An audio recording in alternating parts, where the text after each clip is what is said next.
And when I stop and think about him and get a terror again, I don't run. I feel the fear. I deal with it, and then I give it back to God. Then 3 weeks after I got that phone call, I flew home to get my mother so she could go up and visit her brother in Hyannisport. And just as we landed and I was putting my mom into the wheelchair, my cell phone rang. And a less than gentle friend shouted into my ear, "Your friend Tim Russert is dead. That's all I know," and hung up. Tim Russert, many of you heard here at this conference, he was like a big brother to me.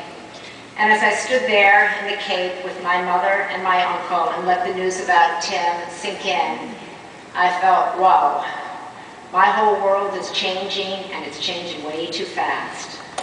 I could feel my sense of security and stability cracking, and I stood there shaking. People who I had come to depend on for strength and for love were getting sick, old and dying, and I was scared. A few days later, I was asked to speak at Tim's memorial. When I arrived at the Kennedy Center, I saw the lineup of speakers: eminent historian Doris Kearns Goodwin, Tom Brokaw, former Governor Mario Cuomo, giants of journalism Al Hunt, Mike Barnicle.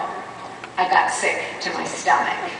I said to myself with that voice, "You are so out of your league here. This is ridiculous. What are you doing here?" Then I walked out onto the stage and I looked out at the audience and I really got sick. There was every political luminary in Washington. There was President Clinton, Hillary Clinton. Oh my God, they're mad at me, I thought. They're still mad at me. All the heavyweight journalists from newspapers and television, senators, congressmen, judges, the whole shebang. And I looked down at the little speech that I'd written in hand, and I thought, oh my God, you are going to sound like an idiot. And then Tom Brokaw spoke so beautifully, and then Mario Cuomo spoke, and Doris Kearns Goodwin spoke, each one more eloquent than the next, and I wanted to die. Really, I could feel my knees kind of shaking. And then I stopped, and I said to myself, wait a minute, Maria, you wrote this for Tim. He would love what you're about to say. He would remember these little stories that you're going to tell, and he would laugh with you. And I knew in my heart that when I was finished, if Tim had been there, he would come up to me, he'd give me a big bear hug, and he'd say, "You did good, kid. That was great, kid. Thank you for being here. I love you. You're the best." So right then and there, I took a deep breath, and I stopped worrying about what anybody else would think. And I told myself, don't compare yourself to Al Hunt or Mario Cuomo. Don't compare yourself to Tom Brokaw. Comparisons always are designed to make us feel bad and paralyze us. And what I did next was what a friend of mine calls acting as if. Acting as if you're not afraid. I stood up. I introduced myself as a friend of Tim Russert. I read my little speech, and I told my stories. I was filled with love for Tim and a desire to share that with his wife Maureen and their son Luke. And in sharing about Tim, I felt connected to him. And when I was done, the fear was done too. And you know what? Not too long after that, I was scrolling through my telephone in the car one day on my speed dial, and I saw Tim's number come up. And I looked at it and I thought to myself, should I delete this? And I said, no, I'm not ready to delete it. And I pressed the call button. And I heard his voice. And it said, "Hi, this is Tim, leave a message." And I said, "Hi, Tim, it's Maria." I said, "Maureen, if you're picking up these messages, I'm thinking of you. Luke, if you're picking up the messages, I'm proud of you and thinking of you too.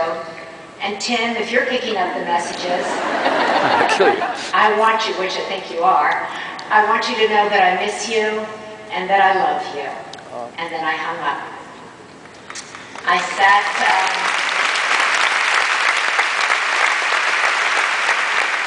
sat in my car and I thought, I can't believe you just did that. That's so weird. Don't tell anybody you just did that. But you know what? It felt good, and I still haven't deleted the number.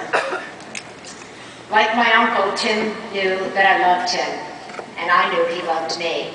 There was no unfinished business in that relationship or in the relationship with my uncle.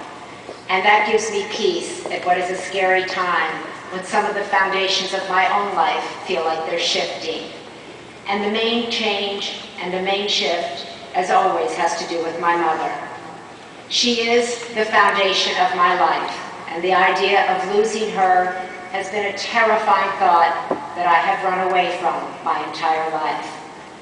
Well, I can't run away from it anymore, or from the thought or the fear, because she's 87 now, and she's been really sick this year.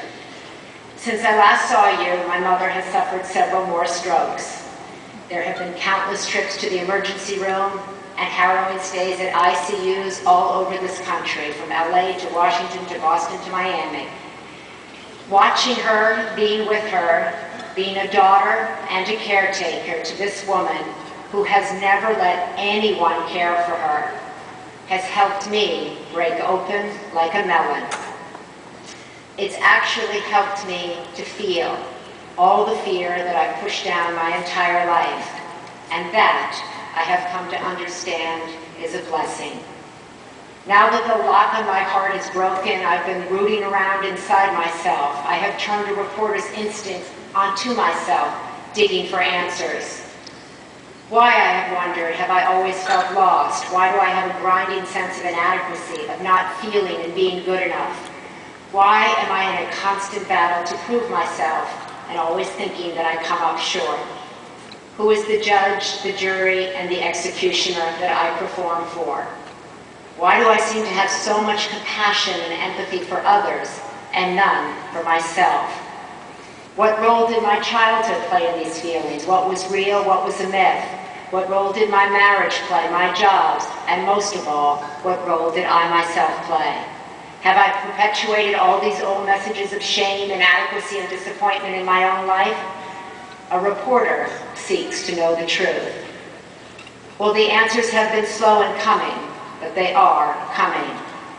During one of my emergency trips back east, my mother was released from the ICU room to a regular hospital room, and within hours she took a turn for the worse, and we had to go back to the ICU team. And there I was, sitting outside the intensive care room, crying into my hands, and a social worker came up to me and put her hand on my back. "Can I help you?" she said. Characteristic. I said, no. There are people far worse off here than myself. See that room over there? There's a woman down there, and her dad died this morning. She's in a much worse situation. Go over there and talk to her, I said. And the social worker took my face and looked up to me, and she said, "It's not a competition in here, in the ICU." That was kind of an aha moment for me. I said, "What'd you say?"